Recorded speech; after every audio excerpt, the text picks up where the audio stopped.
بسم اللہ الرحمن الرحیم۔ لاکھوں کروڑوں درود حضور پاک صلی اللہ تعالی علیہ وآلہ وسلم اور ان کی آل پر۔ کوکاکولا۔ یہ بات 8 مئی 1886 کی ہے۔ امریکہ کی سول وار کو ختم ہوئے 21 سال گزر چکے تھے۔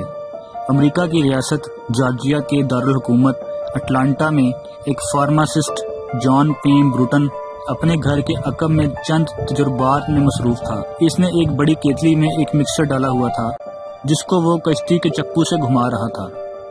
جب وہ تجربہ ختم کر چکا تو وہ اس وقت سر درد ختم کرنے، تھکاوٹ رفع کرنے اور اعصاب کو آرام دینے کی دوا تیار کر چکا تھا۔ پیم بروٹن اس نئی تیار کردہ دوائی کو جب مقامی فارمیسی میں فروخت کرنے کے لیے گیا تو اس نے جانے سے قبل اپنے نائب کو ہدایت کی کہ وہ اس شربت کو پانی میں ملا کر ٹھنڈا کر لے۔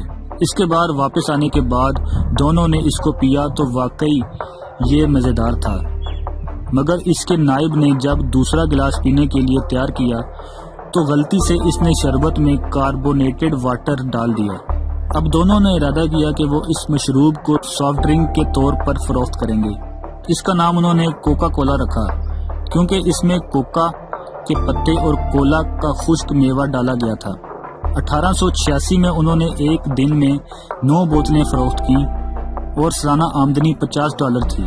اس سال پیم بروٹن نے 75 گیلن شربت فروخت کیا۔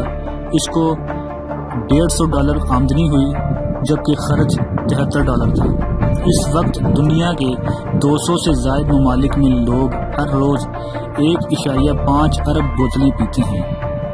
کوکا کولا کے 14 اجزاء کا ہر ایک کو علم ہے، مگر 15ویں کا نام X7 ہے۔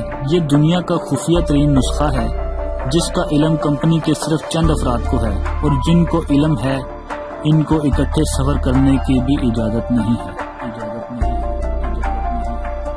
جزاک اللہ۔ اگر آپ کو ہماری ویڈیو پسند آئی ہے تو اپنے دوستوں کے ساتھ شیئر کیجیے اور مزید اچھی ویڈیوز کے لیے ہمارا چینل سبسکرائب کیجیے۔